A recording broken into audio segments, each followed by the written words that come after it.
How's it going, nerds? Today I am going to talk about a highly requested book review that I've been getting for The Cloak of Deception by James Luceno. So, this book takes place in the prequel era before Episode 1, and it shows the buildup of the Trade Federation and their droid army. There is a terrorist group called the Nebula Front, who is after some Erodian ingots, some rare, valuable treasure that they're trying to get from the Trade Federation. And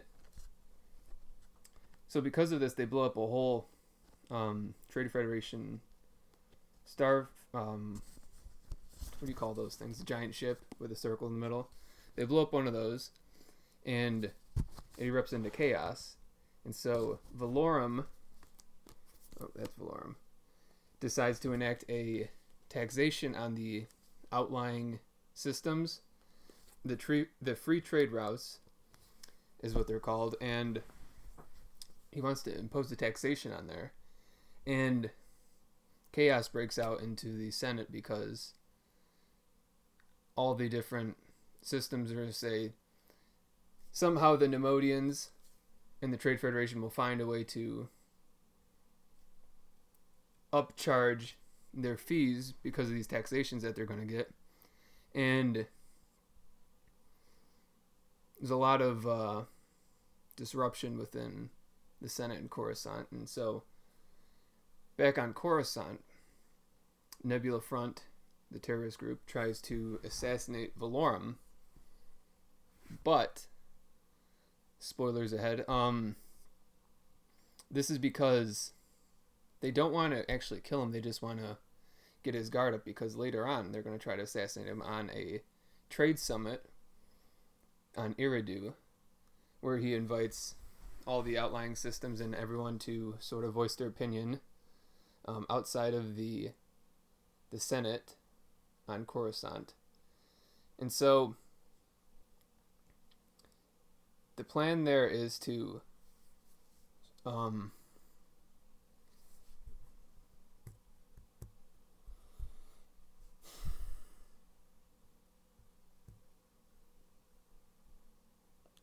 I saying?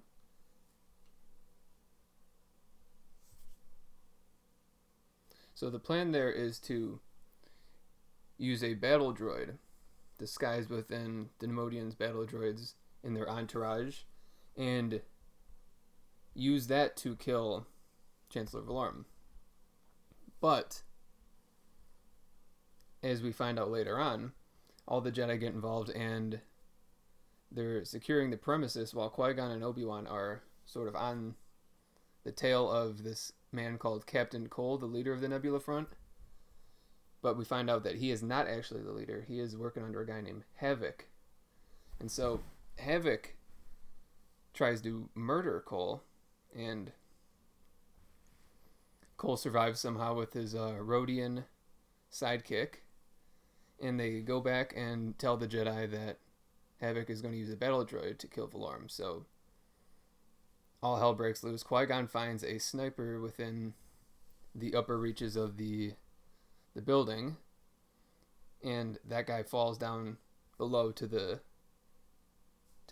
senators and erupts into all chaos. All people freak out, and so the Nemodians use their little shield generator on their little table to kind of protect themselves from whatever the hell is going on. And turns out Captain Cole kills Havoc, but the actual plan was not to kill Valorum.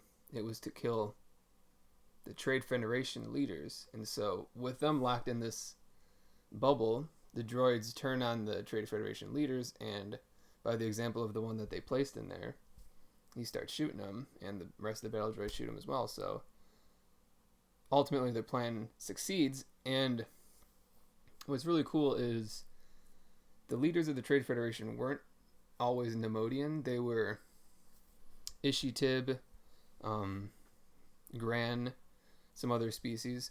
But because of this, the leaders of the Trade Federation now became all Emodian. We got Lot Dodd and Viceroy Gunray, Rune Hako, and Hath Manchar. So they are the leaders of the Trade Federation now. And they're taking order under Lord Sidious, who presents themselves to them. And it shows the gradual buildup of the Trade Federation working with Senator Palpatine, aka Lord Sidious, and Senator Palpatine kind of plants seeds within the Senate and within Valorum to make his moves and try to gain more control within the galaxy. And it's a very interesting book, how everything comes into place and sets everything up for the episode 1, because at the end, they say that Lord Sidious wants a blockade on the planet Naboo because Chancellor Palpatine, or Senator Palpatine at the time, was working very closely with Valorum and was kind of the whisperer of his ear. So the Nemodians say, "Oh, let's blockade there because let's get back at Palpatine for trying to propose this taxation law."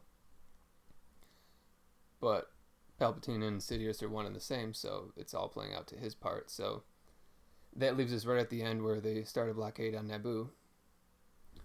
And overall, I think it is a very good book.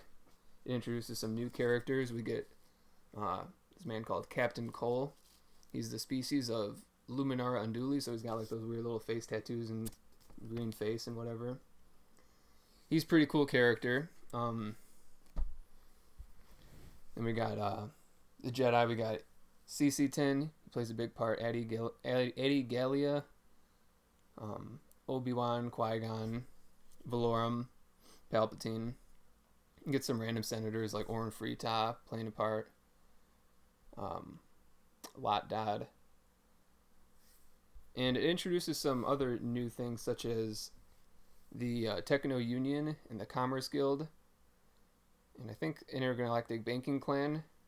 So those are all future separatist leaders who joined the Trade Federation against the Republic. So it definitely plants a lot of the seeds for the future events of the films. And I think it was written beautifully. And I think James Luceno is a great writer and knows a lot about his Star Wars lore. And I think if you want to explore more of the background of the Senate and, you know, the politics that go within the Republic, I think this is a great piece to read. I definitely enjoyed it. It's a big political thriller, I guess you would say. And they actually introduced a Jedi. I was reading it. I had to look him up. It was his name is Vergir. It's like a bird Jedi, but he actually survives Order 66 and becomes part of the new Jedi Order, and he trains like Jason Solo and Jaina Solo. So I thought that was pretty cool.